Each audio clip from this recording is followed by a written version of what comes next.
एक शानदार रात, जब सब लोग सो रहे थे, रवि को एक अजीब सी आवाज सुनाई दी।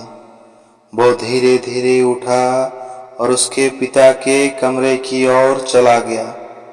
उसने दरवाजा खोला तो देखा कि पिता का बिस्तर खाली है। उसने पिता का नाम लिया, लेकिन कोई आवाज नहीं मिला। रवि का दिल धड़कने लगा और उसने दूसरे कमरे की ओर धावा बोला। उसकी दहेज वाली बहन का बिस्तर भी खाली था। रवि अचानक अधीर हो गया और उसने पूछा, कहाँ हैं सब लोग? लेकिन फिर से कोई जवाब नहीं मिला। रवि की सांस तेज हो गई और उसने अपने दोस्त गोविंद को अगर काम था तो आने को कहा। गोविंद रवि के घर पहुंचा और उसके चिंतित चेहरे को देखकर पूछा, क्या हुआ रवि?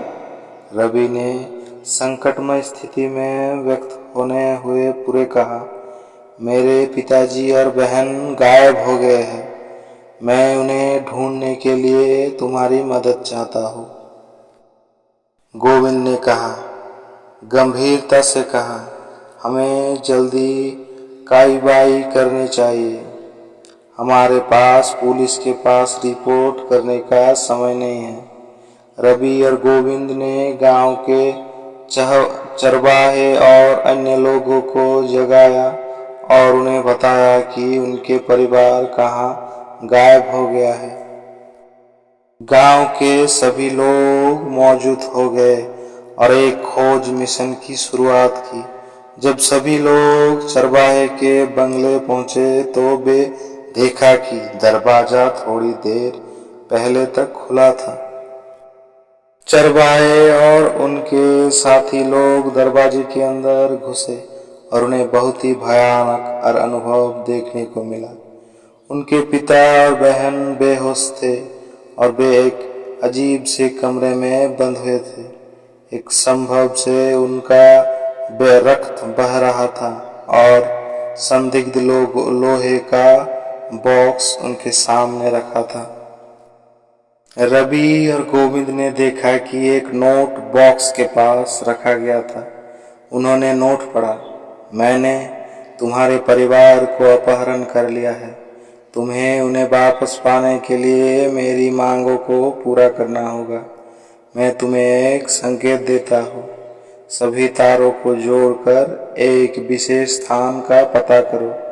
यदि तुम मेरे मांगों को पूरा नहीं करते हो तो तुम्हारे परिवार की मौत सुनिश्चित है।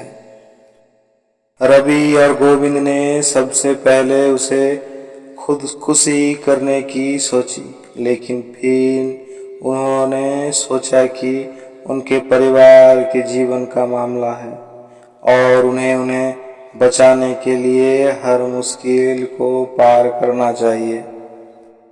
वे सभी लोगों को संगठित करके उन्हें ये समझाते हैं कि वे उस विशेष स्थान का पता लगा सकते हैं। सबके साथ मिलकर वे सभी तारों को जोड़ने और उन्हें पढ़ने का प्रयास करते हैं। थोड़ी देर में मेहनत के बाद रवि ने एक पुरानी पुस्तक में एक रहस्यमय चित्र ढूंढ निकाला। वे सब उस चित्र की ओर चल और उसे देखा। चित्र में एक पुरानी गुफा दिखाई दी जो अनुमानित रूप से किसी जंगल में स्थित थी। यहाँ था कि वो विशेष स्थान जहाँ उन्हें जाना होगा। भी गोविंद और उनके साथी लोगों ने तत्परता के साथ उस जंगल की ओर निकल दिया। जंगल में घुसते ही उन्होंने भयानक रहस्यमय गतिविधियों का सामना किया। वे घास के मैदान, घने जंगल और गहरी गुफाओं से गुजरते गए। समय बीतते हुए उन्होंने अंततः वो पुरानी गुफा पहुंचा जहां वे उनके परिवार को बंदी हुई पाएगी। गुफा में वे एक अजीब मूर्ति के सामने खड़े हुए जिसने उन्हें उसकी मांग पूरी करने की चुनौती दी। रवि को उसकी समझा आ गई कि ये मूर्ति उनकी स्थिति को प्रतीत करने के लिए बनाई गई है। उसने अपनी वीरता का प्रदर्शन करने मूर्ति के पास जाकर उसे छू लिया और तभी एक रहस्यमय ध्वनि हुई और गुफा एक बार फिर से जीवित हो गया।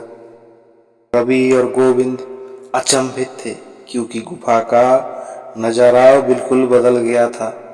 वे अपने परिवार के पास पहुंचे और उन्हें बंधन से मुक्त कर दिया।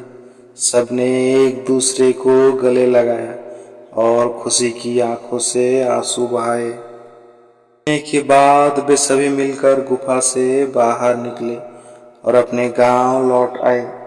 वहां परिवार के बाकी सदस्य खुशी के साथ उनका स्वागत करने के लिए इंतजार कर रहे थे। रवि ने गहरी सांस ली और खुद को समझाया कि जब वे सब मिलकर एकत्र होते हैं तो कोई भी उपाय नहीं बाकी रहता।